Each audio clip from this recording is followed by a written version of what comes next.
लेकिन भैया हमको नौकरियां तो दे दीजिए, और नौकरियां नहीं देखिए आज नेता बना दिए आप। हम तो नौकरी लेने निकले थे, आप ही भोगिए ना, सत्ता का सुख आप ही लीजिए, खाली नौकरियां हमको दे दीजिए। तो जब आप ही एसपी है, आप ही डीसी हैं, आप ही मुख्य सचिव हैं, आप ही दरोगा हैं, आप ही कोतवाल हैं, तो भैया आपका घर में चोरी हो कैसे रहा है? भले संविधान आप लिखे होंगे, कानून आप बनाए होंगे, लेकिन पढ़े आप नहीं होंगे, इसकी गारंटी मैं देता हूँ। आपसे नहीं होने वाला है, आप कहीं पर जाके डूब मरिए। 3 बजे से हम लोग देख रहे हैं कि छात्र यहाँ पे अल्बर्ट एक्का चौक पर डटे हुए हैं, अपने हित की मांग कर रहे हैं। पीसफुली प्रोटेस्ट अभी तक का समय तो पीसफुल प्रोटेस्ट ही रह रहा है। तो क्या लगता है राज्य सरकार इतने बड़े प्रोटेस्ट के बाद, इतने बड़े हुजूम को देखने के बाद भी कोई एक्शन लेगी कि नहीं लेगी? अगर नहीं लेती है तो चुल्लू भर पानी में डूब मरना चाहिए, और इसके अलावा क्या विकल्प है? आप अपने को कहते हैं अबुआ सरकार है, अबुआ सरकार यानी अपना सरकार यानी हम भी आपके हैं, मतलब हमारे छात्र भी आपके हैं।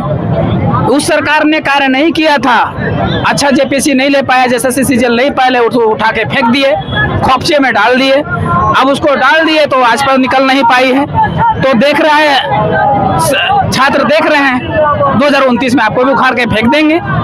इसलिए भैया समय रहते सुधर जाइए, आप सुधर नहीं रहे हैं। जैसे सीजीएल का जब एग्जाम हुआ था, आप इसी तरह कह दिए कि परीक्षा लीक नहीं हुई थी, पेपर पत्र लीक नहीं हुआ था, लेकिन हम लोगों ने आंदोलन करके बताया कि पेपर लीक हुआ था और आप माने, और उसके बाद क्या किए?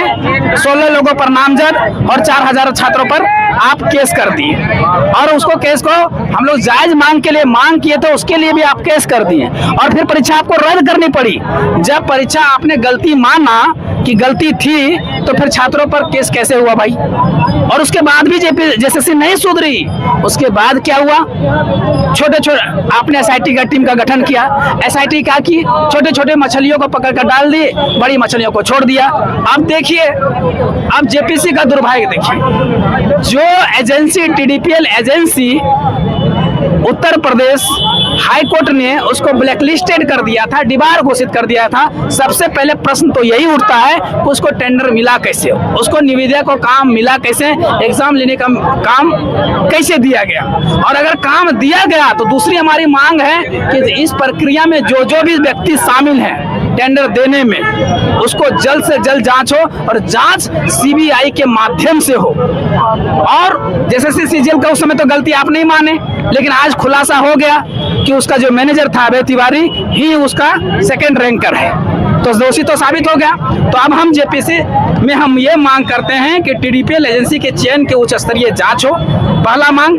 दूसरा हमारा मांग है कि जो जांच रिपोर्ट आए उसको जल्द से जल्द प्रकाशित किया जाए, यानी सार्वजनिक किया जाए, और जो भी दोषी उसको कड़ी से कड़ी सजा मिले। उसके बाद हमारी तीसरी मांग है कि टीडीपीएल एजेंसी द्वारा जितनी भी एग्जाम्स लिए गए हैं उसकी भी उच्च स्तरीय जांच हो, और ये जांच सीबीआई के द्वारा हो। और जांच ऐसा नहीं कि 20 साल 25 साल चले। आज आपको पता होगा कि 2003 का जो एग्जाम हुआ, 2003 में जो पहला जेपीसी हुआ, दूसरा जेपीसी हुआ, आज भी उसके सीबीआई जांच कर रही है। आज तक कौन दोषी है उसकी पता नहीं चल पाया।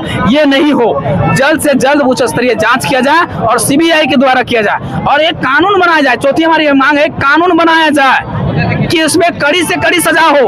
अगर जीवन कारावास की सजा हो सकती है तो दीजिए, अगर घर कुर्की की सजा हो सकती है तो दीजिए, लेकिन दीजिए। अगर फांसी पर लटकाया जा सकता है दोषी को तो वो भी दीजिए, लेकिन दीजिए, तभी ये संस्थाएं सुधर सकती हैं। ये हो, और जांच करने की प्रक्रिया में सबसे पहले फास्ट ट्रैक कोर्ट का निर्माण किया जाए, और जांच करने का एक समय सीमा तय हो। 3 महीने के अंदर वो जांच रिपोर्ट आनी चाहिए और उसको सजा होनी चाहिए। ये हमारी मांग है। अब आगे की एक मांग है, आप हर बार कहते हैं कि कानून हम बनाए हैं, कानून हम लिखे हैं। अरे हम मान लेते हैं कि कानून आप बनाए हैं, हम ये भी मान लेते हैं कि बाबा साहेब ने एक संविधान नहीं लिखा, आप ही ने संविधान लिखा है। तो जब आप ही एसपी है, आप ही डीसी हैं, आप ही मुख्य सचिव हैं, आप ही दरोगा हैं, आप ही कोतवाल हैं, तो भैया आपका घर में चोरी हो कैसे रहा है? हम ये जानना चाहते हैं भैया।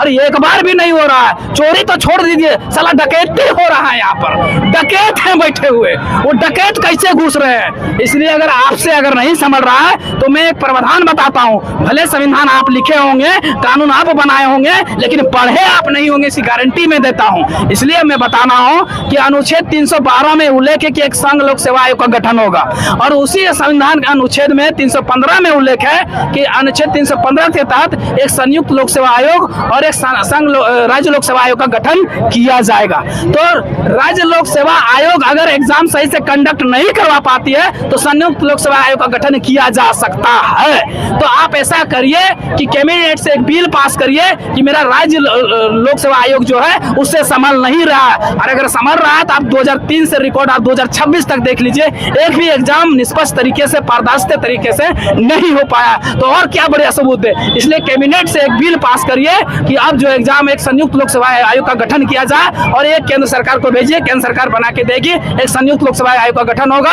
और ये संघ लोक सेवा आयोग की निगरानी में संयुक्त लोक सेवा आयोग जो है वो एग्जाम लेगी, सारा सिस्टम सुधर जाएगा। और नहीं तो एक और प्रावधान बताते हैं, संविधान में एक और उल्लेख है कि संयुक्त लोक सेवा आयोग का अगर गठन नहीं किया जाता है तो एक प्रावधान ये है कि राज्य लोक सेवा जो संघ लोक सेवा आयोग है वो एग्जाम, राज्य लोक सेवा आयोग का एग्जाम जो है वो संघ लोक सेवा आयोग करवा सकती है। उसके लिए क्या करना पड़ेगा आपको राज्यपाल को ये कहना पड़ेगा। राज्यपाल जी जब अनुमोदन करके भेजेंगे राष्ट्रपति महोदय को, तो संघ लोक सेवा आयोग स्वतः इसको कंडक्ट कराने के लिए ले लेगी। तो आप ये दो तरीका अपना सकते हैं, इसके अलावा तो आपके पास नहीं है, आपसे नहीं होने वाला है। आप कहीं पर जाके डूब मरिए, चुल्लू भर पानी नहीं है, तालाब वगैरह नहीं है, नदी वगैरह में तो ऐसा पानी आया है, जिधर जोना फॉल भी है, इधर हुंडरू फॉल भी है, हिरनी फॉल है, दसम फॉल है, बहुत सारे फॉल है। अगर उसमें डूब के मर सकते हैं तो मर जाइए, और उसमें नहीं मर सकते तो सबसे शर्म की बात, डूबना मरना तो चुल्लू भर पानी में सबसे कहा जाता है कि चुल्लू भर पानी में डूब के मरना सबसे अच्छा माना जाता है। तो आप उसी में डूब के मर जाइए।